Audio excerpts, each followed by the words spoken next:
Hello friends, मैं doctor उपासना त्यागी welcome करती हूँ आप सभी का अपने YouTube channel doctor mom remedies में। आज की वीडियो में एक और बहुत ही वाइटल विटामिन के बारे में हम बात करेंगे, जो कि है आपका फॉलिक एसिड। अब ये जो फॉलिक एसिड है, ये आपको कब से लेना है, कैसे लेना है और इसके क्या क्या बेनिफिट्स हैं, और अगर आप इसे नहीं लेते हैं तो क्या क्या नुकसान हो सकते हैं, हम सबके बारे में डिटेल में बात करेंगे।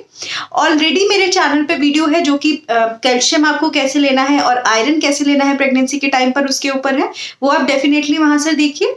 और आज की वीडियो को स्टार्ट करने से पहले मैं बोलना चाहूंगी कि अगर वीडियो अच्छी लगे तो लाइक कीजिएगा, शेयर कीजिएगा, चैनल को सब्सक्राइब कर लीजिए, नोटिफिकेशन बेल आइकन को ऑन कर दीजिए, और साथ ही साथ अगर कोई क्वेरी हो तो कमेंट भी आप कर सकते हैं। तो चलिए वीडियो को स्टार्ट करते हैं। अब ये जो फोलिक एसिड है, बेसिकली ये अगर आप नेचुरल फूड्स में देखा जाए तो ये फोलेट के नाम से पाया जाता है, और ये अगर हम इसके सप्लीमेंट्स वगैरह लेते हैं तो उसमें फोलिक एसिड की फॉर्म में पाया जाता है। ये आपकी डाइट में भी आप इसको इंक्लूड कर सकते हैं, जैसे ग्रीन लीफी वेजिटेबल्स हुई, एवोकाडो वगैरह हुआ, एप्पल हुआ, इन सब चीज़ों में भी पाया जाता है। इसके अलावा कुछ फोर्टिफाइड फूड्स होते हैं, मतलब कुछ ऐसी चीज़ें जिनमें ये ऐड किया जाता है, जैसे ऐसे जूसेस आते हैं, ऐसे मिल्क प्रोडक्ट्स आते हैं, तो ऐसे अनाज आते हैं बहुत सारे, वीट्स वगैरह, तो आप उसके थ्रू भी उसको ले सकते हैं, या फिर आप उसके फिर सप्लीमेंट्स ले सकते हैं। तो सप्लीमेंट्स इसलिए दिए जाते हैं क्योंकि बहुत इंपॉर्टेंट है कि जो रिक्वायरमेंट है वो कंप्लीट हो, और जनरली ये देखा गया है स्टडीज में कि जब हम उसको डाइट और फोर्टिफाइड फूड से लेते हैं तो रिक्वायरमेंट 50 to 80% तक ही कंप्लीट हो पाती है। तो जो मदर की बॉडी है उसको कंप्लीट रिक्वायरमेंट फुलफिल नहीं हो पाती, तो इसलिए सप्लीमेंट्स इंपॉर्टेंट है। अब ये जो फोलिक एसिड का सप्लीमेंट है, ये एक ऐसा सप्लीमेंट है जो कि एक प्रीनेटल सप्लीमेंट भी है, मतलब जब आप प्रेग्नेंट भी नहीं है तो उससे पहले से आपका डॉक्टर बोलेगा आपको उसको लेने के लिए। इसीलिए आजकल जो प्रीनेटल काउंसलिंग वगैरह है बहुत इंपॉर्टेंट हो गई है, क्योंकि उसमें क्या होता है, प्रेगनेंसी से पहले ही फीमेल से बातें की जाती हैं और कुछ मल्टीविटामिन वगैरह उसको प्रिस्क्राइब किए जाते हैं। उसी में से एक बहुत इंपॉर्टेंट जो विटामिन है वो है फोलिक एसिड का। आइडियली 3 महीने पहले से ये स्टार्ट करना चाहिए, बिफोर कंसेप्शन, मतलब प्रेग्नेंट होने के पहले से। अब पहले से लेने का क्या फायदा है कि ये oogenesis में हेल्प करता है। बेसिकली इसका जो फंक्शन है वो जो जेनेटिक मटेरियल है, जो आरएनए वगैरह है, उसको बनाने में, डीएनए वगैरह को बनाने में हेल्प करता है, ये अच्छी तरह से उसको प्रॉपर बनाने में। तो oogenesis जो मदर के वूम में अंडा बन रहा है उसके प्रोसेस में, उसमें बहुत सारा जेनेटिक मटीरियल है, तो वो जेनेटिक मटेरियल प्रॉपरली बने उसके लिए बहुत हेल्पफुल है। जो फीमेल्स अच्छे से फोलिक एसिड को बिफोर कंसेप्शन 3 मंथ पहले से या इवन 1 मंथ पहले से भी कंज्यूम करना स्टार्ट करती हैं, तो उन फीमेल्स में मिसकैरेज का खतरा, उन बच्चों में कोई एबनॉर्मलिटीज का खतरा बहुत ही कम देखा गया है। फीमेल की बॉडी भी हेल्दी रहती है, क्योंकि अगर उसकी बॉडी में ये इसकी डेफिशिएंसी होगी तो फीमेल को बहुत सारे सिम्टम्स हो सकते हैं। फीमेल को डिप्रेशन हो सकता है, न्यूरोलॉजिकल अदर प्रॉब्लम्स भी हो सकती हैं, एंजाइटी हो सकती है, हेयर लॉस हो सकता है, इवन मेमोरी लॉस हो सकती है। ये एक होमोसिस्टीन नाम का एक प्रोडक्ट होता है, एक एलिमेंट जिसको कम करने में भी काम करता है बॉडी के अंदर। अगर होमोसिस्टीन का लेवल फीमेल की बॉडी में ज्यादा होगा तो हार्ट प्रॉब्लम्स वगैरह हो सकती है। तो बहुत सारी चीज में ये फोलिक एसिड अपना रोल प्ले करता है। तो अगर आप उसको प्री कंसेप्शन लेती हैं तो सबसे मेन ये है कि आपके बच्चे के अंदर एबनॉर्मलिटी के चांसेस बहुत कम हो जाते हैं। आपका जो एग फॉर्मेशन है उसके अंदर जो जेनेटिक मटीरियल बन रहा है वो बहुत अच्छे से बनता है, तो बच्चे में जो जेनेटिक एबनॉर्मलिटीज आ सकती हैं उसके चांसेस कम हो जाते हैं। साथ ही साथ मिसकैरेजेस के चांसेस भी बहुत कम हो जाते हैं। स्टडीज में ये सब देखा गया है। अगर आप फोलिक एसिड को प्री कंसेप्शन टाइम में 1 to 3 मंथ्स का टाइम है, बट मैं आइडियली बोलूंगी कि आप उसे 3 महीने पहले स्टार्ट कर दीजिए।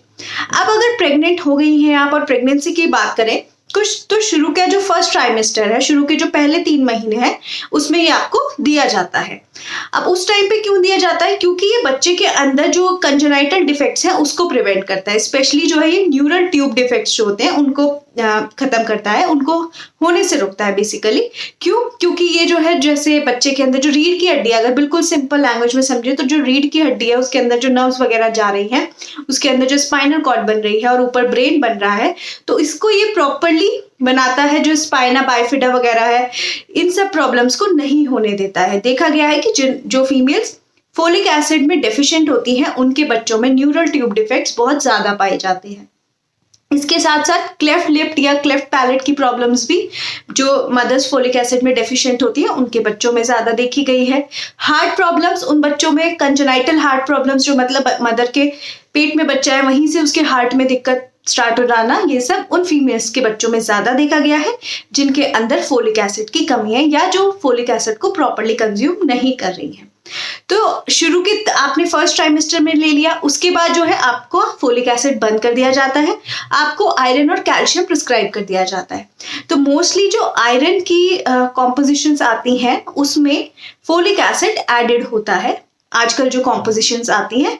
तो इसलिए जो आगे की रिक्वायरमेंट है आप अपनी डाइट में भी आप ले रही हैं क्योंकि आप ग्रीन लीफी वेजिटेबल्स खाएंगी, एप्पल खाएंगी, ये सब चीजें आप वैसे भी खाएंगी, तो उसके साथ साथ आप के जो आयरन सप्लीमेंट मिला है उसमें कुछ अमाउंट है फोलिक एसिड का, तो आगे की रिक्वायरमेंट उससे कंप्लीट हो जाती है। और जो मेन स्पेशली रिक्वायरमेंट है जो कि आपकी न्यूरल ट्यूब डिफेक्ट के बनने के टाइम पे चाहिए है, उसके लिए आपको शुरू के जो 3 महीने हैं उसमें आपका डॉक्टर डेफिनेटली फोलिक एसिड को प्रिस्क्राइब करते हैं। अब इसको आपको लेना कैसे है, आप इसको आफ्टर मील लीजिए। आप इसको किसी भी तरह से ले सकती हैं, पानी के साथ, वाटर के, आप इसको मिल्क के साथ ले सकती हैं या फिर आप इसको टी वगैरह जिस भी तरह से आप लेना चाहती हैं उस तरह लीजिए। ट्राई कीजिए कि इसको डेली आप एक ही टाइम पे लीजिए। आप इसको जब आयरन खाती हैं उसके साथ भी ले सकती हैं क्योंकि इसका एब्जॉर्प्शन में कोई ऐसा नहीं है कि अगर आप आयरन के साथ लेंगी तो इसका एब्जॉर्प्शन सही से नहीं होता है, तो आप इसको उस तरह भी ले सकती हैं। इसके साथ एक और चीज मैं बोलूंगी कि अगर आप इस फोलिक एसिड के बारे में जानती हैं तो डेफिनेटली ये याद रखिए कि ये एक बहुत ही इंपॉर्टेंट विटामिन है। ऐसा नहीं है कि आप इसको रिप्लेस कर सकती हैं अपनी डाइट से, क्योंकि जो डाइट है उससे आपकी जो रिक्वायरमेंट है वो कंप्लीटली फुलफिल नहीं होती। और जिस टाइम आपके पेट में बेबी होता है, आपके शरीर के अंदर बच्चा है, उसकी एक अलग रिक्वायरमेंट है। उसको पूरा करने के लिए आपको अपनी रिक्वायरमेंट के साथ साथ एक एडेड जो है अमाउंट ज्यादा लेने की जरूरत है। अगर आपको थोड़ा बहुत भी डाउट है कि ऐसा तो नहीं है कि आपके अंदर फोलिक एसिड की कमी है, तो आप जो है अपना फोलिक एसिड का टेस्ट भी करा सकती हैं बिफोर कंसेप्शन। इसीलिए आजकल प्री कंसेप्शन काउंसलिंग बहुत इंपॉर्टेंट है। मैं इसके ऊपर भी डेफिनेटली एक वीडियो बनाऊंगी कि प्री कंसेप्शन काउंसलिंग क्यों इंपॉर्टेंट है, क्योंकि उसमें फीमेल्स के अंदर अगर कोई प्रॉब्लम है या कोई ऐसे मल्टीविटामिन्स हैं या विटामिन्स हैं जो आपको प्री कंसेप्शन भी आपकी बॉडी में चाहिए और आपको डाइट में लेना चाहिए, आपको कंज्यूम करना चाहिए, तो आपके डॉक्टर्स आपको प्रिस्क्राइब करते हैं। तो ये सारा मुझे लगता है आपके लिए बहुत बेनिफिशियल होगा। अब आप समझ गए होंगे कि फोलिक एसिड को सिर्फ प्रेगनेंसी के टाइम ही, पहली 3 महीने नहीं, आपको वो पहले कंसेप्शन से पहले से 3 महीने अगर आप उसे स्टार्ट करेंगी तो उसके क्या बेनिफिट्स हैं और क्यों आपको वो करना चाहिए। तो that's all about today's video and I hope ये वीडियो आपको इंफॉर्मेटिव लगा होगा, अच्छा लगा होगा। कैल्शियम और आयरन से रिलेटेड वीडियोस के लिंक्स में लगा दूंगी, उन्हें भी आप डेफिनेटली चेकआउट कीजिए। So thank you so much.